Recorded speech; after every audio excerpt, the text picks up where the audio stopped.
मत्ती रचित सुसमाचार अध्याय 8।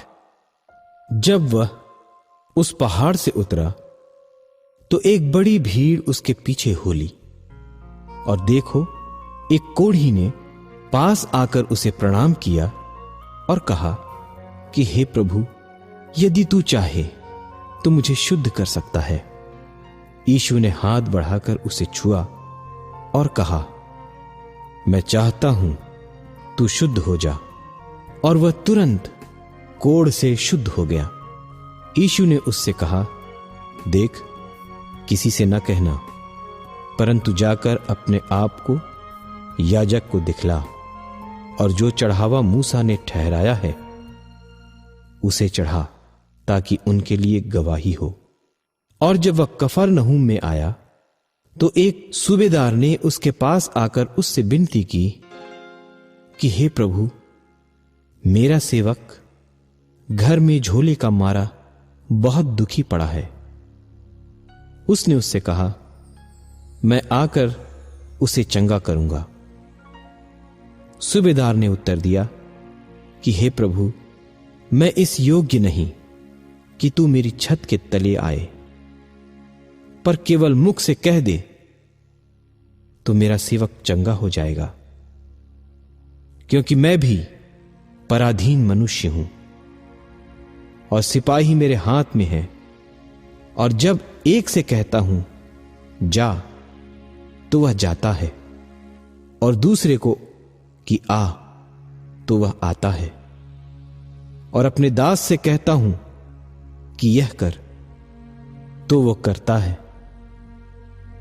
यह सुनकर यीशु ने अचंभा किया, और जो उसके पीछे आ रहे थे उनसे कहा, मैं तुमसे सच कहता हूं कि मैंने इस्राएल में भी ऐसा विश्वास नहीं पाया। और मैं तुमसे कहता हूं कि बहुतेरे पूर्व और पश्चिम से आकर इब्राहिम और इसहाक और याकूब के साथ स्वर्ग के राज्य में बैठेंगे, परंतु राज्य के संतान बाहर अंधियारे में डाल दिए जाएंगे। वहां रोना और दांतों को पीसना होगा। और यीशु ने सूबेदार से कहा, जा, जैसा तेरा विश्वास है वैसा ही तेरे लिए हो। और उसका सेवक उसी घड़ी चंगा हो गया। और यीशु ने पतरस के घर में आकर उसकी सास को ज्वर में पड़ी देखा। उसने उसका हाथ छुआ और उसका ज्वर उतर गया, और वह उठकर उसकी सेवा करने लगी। जब संध्या हुई तब वे उसके पास बहुत से लोगों को लाए जिनमें दुष्ट आत्माएं थीं, और उसने उन आत्माओं को अपने वचन से निकाल दिया और सब बीमारों को चंगा किया, ताकि जो वचन यशायाह भविष्यद्वक्ता के द्वारा कहा गया था वह पूरा हो, कि उसने आप हमारी दुर्बलताओं को ले लिया और हमारी बीमारियों को उठा लिया।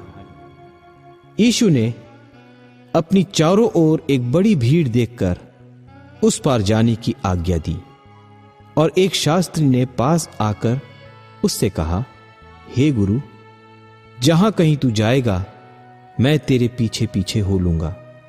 यीशु ने उससे कहा, लोमड़ियों के भट्ट और आकाश के पक्षियों के बसेरे होते हैं, परंतु मनुष्य के पुत्र के लिए सिर धरने की भी जगह नहीं है। एक और चेले ने उससे कहा, हे प्रभु, मुझे पहले जाने दे कि अपने पिता को गाड़ दूं। यीशु ने उससे कहा, तू मेरे पीछे हो ले और मुर्दों को अपने मुर्दे गाड़ने दे।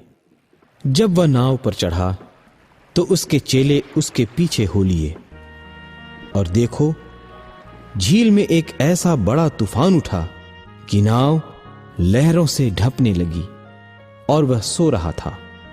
तब उन्होंने पास आकर उसे जगाया और कहा, हे प्रभु, हमें बचा, हम नाश हुए जाते हैं। उसने उनसे कहा, हे अल्प विश्वासियों, क्यों डरते हो?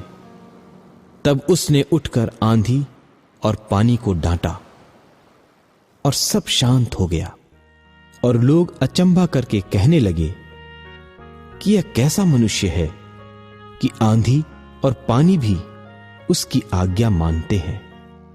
जब वह उस पार गदरेनियों के देश में पहुंचा तो दो मनुष्य जिनमें दुष्ट आत्माएं थीं कब्रों से निकलते हुए उसे मिले, जो इतने प्रचंड थे कि कोई उस मार्ग से जा नहीं सकता था।